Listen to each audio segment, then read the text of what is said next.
वो गेट पर जो ध्वस्तीकरण की कार्रवाई है उसे शुरू कर दिया गया है। तो गेट है वो तोड़ दिया गया और बताया ये जा रहा है कि 2 दिन पहले भी हम लोग इसी घर पे आए थे। हमने इस घर की तस्वीर दिखाई थी। सबसे पहले टाइम्स का नवभारत ने दिखाया था कि इसी घर में शाइस्ता परवीन रहती है और बाकायदे यहाँ पर जब पुलिस की टीम थी वो उस दौरान मौजूद थी और उसने भी यहाँ के इस गली में जितने भी सीसीटीवी कैमरे थे उसको भी खंगाला था। तो जो कार्रवाई है वो अब धीरे धीरे शुरू हो गई है और माना यह जा रहा है कि सिर्फ अतीक अहमद और उसके गुर्गे ही नहीं बल्कि अतीक अहमद और उसके गुर्गों की मदद करने वाले जितने लोग हैं उनके खिलाफ भी कार्रवाई की जाएगी। तो एक बड़ी और उसकी जो शुरुआत है हमने कल देखा था कि जो एक रेस्टोरेंट चालक है नफीस उसको भी हिरासत में लिया गया और अब जो जफर है ये भी अतीक अहमद का बेहद करीबी है। अब उसके घर पर बुलडोजर की कार्रवाई शुरू हो गई है। बिल्कुल आशुतोष, ये तस्वीरें हम यहाँ पर देख रहे हैं और देखिए ये कैसे जब बुलडोजर चला सबसे पहले यहाँ पर ये गेट हटाया गया। अब कहीं पर जब आप घर में जाते हैं तो गेट से प्रवेश करते हैं और उसके बाद अंदर जाते हैं, लेकिन यहाँ पर सबसे पहले गेट ढहाया गया और उसके बाद आगे की तस्वीर यहाँ पर हमारे सहयोगी आशुतोष लगातार बता भी रहे हैं। आशुतोष, हम देख रहे हैं भीड़ भी वहां पर काफी ज्यादा है और लोगों में भी काफी उत्सुकता वहां पर होगी देखते हुए कि माफिया जो आतंक का पर्याय बन गए थे आज उनकी दहशत भी ऐसे ही मिट्टी में मिल रही है। बिल्कुल, देखिए योगी आदित्यनाथ ने साफ तौर पे कह दिया था कि इस माफिया को हम मिट्टी में मिला देंगे। उसी दिन से ये साफ हो गया था कि जो माफिया के खिलाफ है वो एक सख्त एक्शन लिया जाएगा और उस दिन के बाद से ये तय हो गया था कि माफिया के खिलाफ जो सख्त एक्शन होगा और उसकी जो शुरुआत है वो अब धीरे धीरे हो गई है।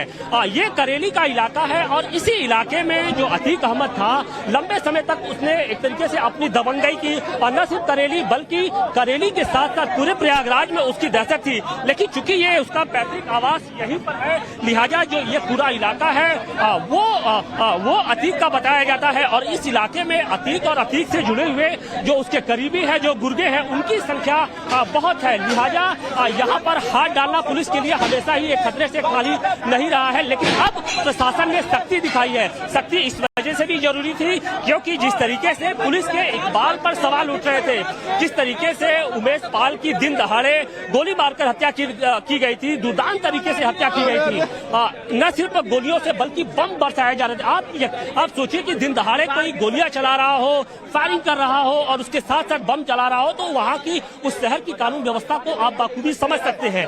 ऐसे में इन माफियाओं को इन जो शूटर्स थे उनको सबक सिखाना बेहद जरूरी था और उसकी जो तैयारी है और उसकी जो शुरुआत है वो हो चुकी है। बिल्कुल आशुतोष, यहाँ पर नजर भी आ रहा है कि अब ये बात स्पष्ट हो गई है कि जो मुख्यमंत्री योगी आदित्यनाथ ने विधानसभा में कहा था कि आतंक जो फैलाते हैं जितने भी माफिया हैं मिट्टी में मिला देंगे और ये तस्वीर पूरे उत्तर प्रदेश को ही नहीं पूरे देश को देखनी चाहिए कि जो आतंक का पर्याय बना है वो उसी तरह से मिट्टी में मिल रहा है। जो भी माफिया है वो बच नहीं पाएंगे बाबा के बुलडोजर से और ये तस्वीरें टाइम्स नाउ भारत पर हम अपने व्यूअर्स को दिखा रहे हैं कि जब ये बुलडोजर चलता है तो माफिया कैसे थर-थर कांपते हुए नजर आते हैं। लेकिन ये भी माना जाए आशुतोष कि ये तो आगाज है, अंजाम तो अभी बाकी है।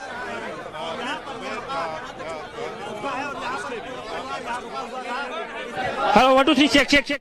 आशुतोष, ये माना जाए कि अभी तो सिर्फ आगाज है, अंजाम बाकी है, ये तो सिर्फ शुरुआत है।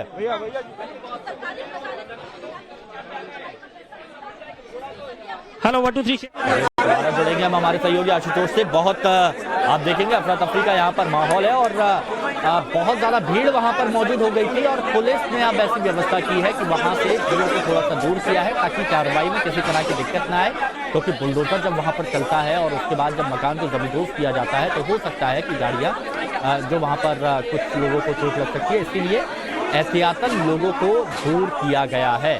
जैसा कि यहाँ पर तस्वीरों में इस वक्त नजर आ रहा है, भारी तादाद में पुलिस बल वहां पर मौजूद है। प्रयागराज से ये तस्वीर आपको सीधी दिखा रहे हैं और यहाँ पर देखिए आला अधिकारी तो मौके पर मौजूद है ही, साथ ही बुलडोजर एक्शन शुरू हो गया है। बाबा का बुलडोजर एक्शन, उसके साक्षात दर्शन टाइम्स नाउ भारत पर। आशुतोष जुड़े हुए हमारे साथ। आशुतोष, मैं सवाल पूछ रहा था कि ये तो सिर्फ आगाज है, अंजाम अभी बाकी होगा।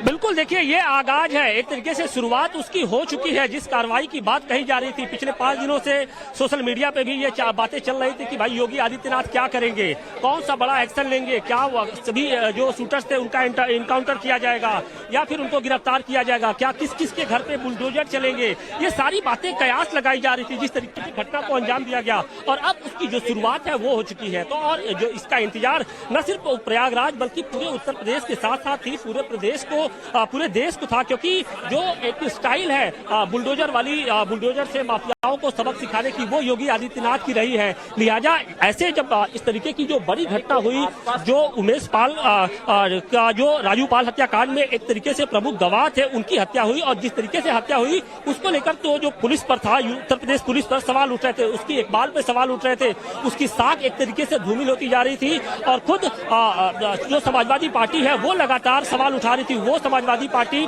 जिसकी सरपरस्ती में एक तरीके से अतीक अहमद जो था वो फला फूला